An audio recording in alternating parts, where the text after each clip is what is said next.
On the flip side, Crow, Lucina too gets to swing that disjoint through them, right? And there's nowhere left to go. Exactly. Yeah, Mr. E's gonna have a fun time, you know, being able to stay on top of this pressure, right? Ooh, yeah. Ooh, I have to dodge 2 projectiles. Ooh, whatever. I'm just saying I can do what I want. As shortkng off to a good start here, though, but it's immediately encountered. It's pretty even at the moment, playing to this right side of the stage. And as well, right, like Samus gets so much off platform drag downs, on trapping your landing with something like forward air on platform as well. Lucina on the flip side gets to cover that space with her sword to juggle. Oh, so much easier on a vertical axis just on the raw front.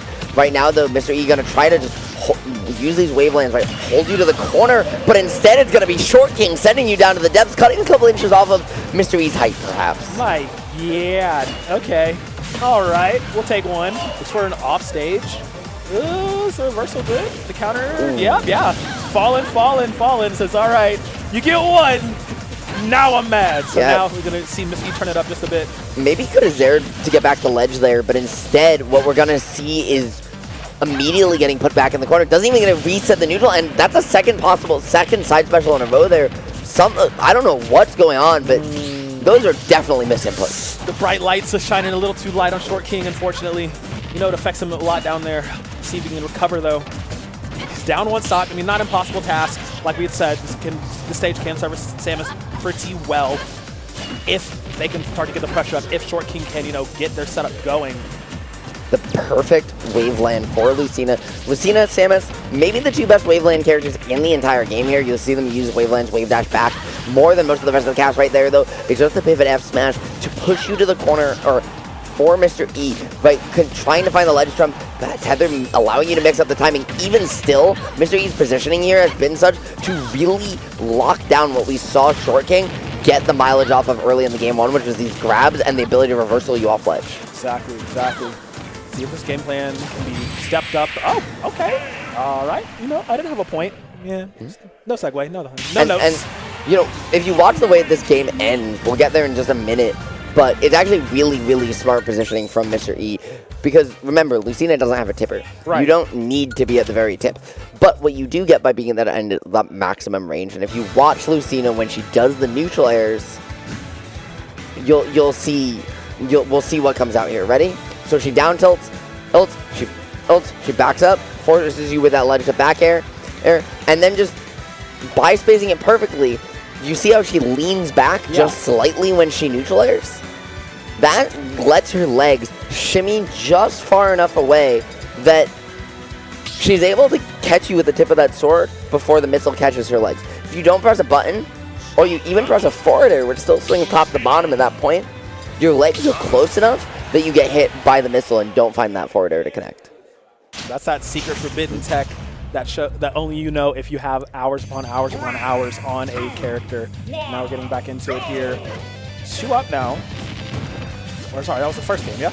Yeah, and when you're a couple of games in debt here, in this case just the one, Mr. E up 1-0, of course.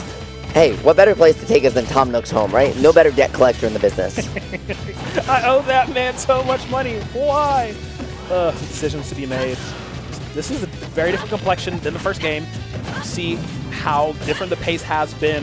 You see shortkng unable to keep up right now, sitting at a high 122. Mr. E is just barely been touched. And you saw him attempting to capitalize on Mr. E, who was trying to indulge to the platform, but he didn't keep quite good track of the timer, so it pulled out in the nick of time, and he almost got blown up for it, but shortkng just didn't quite commit, and now is getting juggled off that extended. He wasn't able to find the advantage state, so the reset, and down a stock. I mean, it's all about the scramble, where Mr. E doesn't overcommit, everything is the maximum spacing weight. Even if it takes these charge shots, you don't get the follow-up afterwards, and so shortkng is just constantly in a scramble to even breathe.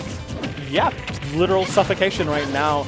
And I mean, you would like to see shortkng attempt to use more full bomb, use that down B, get a little bit more usage out of that to cover these angles on return, on jumping through, but it's just not working. Mr. E is genuinely suffocating him now, down to his last stock. Mr. E's only taken 20% damage. He ain't even been above 50% since the match has started. It's actually insane right now how much value Mr. E is getting off of these short trades, but he's making them work so well each and every single time. And shortkng is just literally unable to get a game plan going. And if it is going, it's too linear. Mr. E just holding that corner perfectly. There it is, the Dolphin slash the platform. We see him look for all so often. They're holding under the ledge, and now it's all about, with this center platform, hold that center stage, set up this little lean-to, and force a floaty character like Samus to commit either grounded or with a jump, because that's where you get the early edge guards. And you saw there, right? He holds the edge and says, okay, Samus, you either have to stay in the corner, in which case I'm going to use Lucina's ground speed to run in at you. Or, when you inevitably don't run in, and you jump at me instead, you're floaty, I'm able to reset to this platform, keep all my resources, and use my big giant sword to cover it all. Right.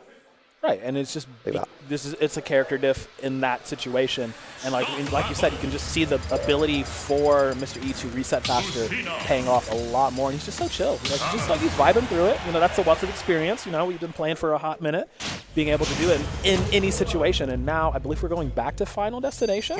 Yeah, we are. And honestly, I don't mind this that much, right? shortkng with the 2 SDs that cost him dearly, but here early on, I mean, it's all about that consistency. And from what you saw in game 1, you had the potential to make something happen, right? You found that early down air stock, and it's just about finding the way in. For Mr. E, though, he feels like he's got the recipe. He's done, yeah, absolutely. Completely committed to memory, knows exactly what he needs to do. Has taken a little bit more damage here in this early goings than he did the entirety of the last game, but it will still be the same result. Mr. E taking that first stock off of shortkng. And that first stock coming off an unfortunate scenario, right? Mr. E SDI and just kind of falling out of that last hit that would have launched off the up smash, potentially even found the stock at a very low percent, but instead it was shortkng who got reversaled, and out of the scramble that ensued went down a stock. Now it's where Lucina wants to be, the ledge guard, the edge trap opportunities, but he's gonna come up empty-handed. shortkng just trying to find the pressure, find a way back, overextending though, and Mr. E with the parry, he saw that coming from a mile away. Nice, nice, nice. Just controlling the pace, controlling the complexion of this match. Very early up B. shortkng trying to cover high. It's not going to work too well. Another up B coming out from Mr. E. Yeah, you're not going to be able to recover from that one, but he's now already down to his last stock as this Heat Haze is playing. Does manage to take one in return from Mr. E. Says, hey, I'm going to kill one before I fall. And honestly, both these stocks from shortkng, right, are what we would traditionally call flashes being shown, right? They are hard call out, down air, hard call out forward smash, where they're just, regardless of the game, that's it. And speaking of that's it, just missing ledge with that tether by the slightest, by the thinnest of margins, threading the plasma needle, should I say. Tears, literal tears. And just, that's it. That's the set. That's how the set ends. Oh. 3-0. 3-0. I love that they're talking about it. It's like, it happens. You know, been there, done that. Sometimes the tether just don't land where you want it to. But, man, the pressure that Mr. E exerted, we talked about it. Like, he looks like he's just playing, you know, brain off, go in, burr, but, like, it's all calculated aggression. It is very smart timings on when I'm going in, when I'm going to start all my sets up, and all my setup, rather. And it just worked so well each and every time, and shortkng just did not have an answer for it. And you saw there, right, like, got caught out of the jump, the double fair too. Ooh, fade back, didn't have the jump either, so even after missing that tether, he wasn't able to jump reset and then screw attack to find his way back as normally would happen. It just, unfortunately, was all she wrote, and that's how it goes sometimes. Now, though, we've got what I like to call a certified banger coming up, especially for this early in bracket. We are here in what is a pools block split between, well, pools and the first half of top 24. Right. But we've got Clive coming up versus Guys, and let me tell you about these two players, my friend. Clive from Connecticut, Fisher College's very own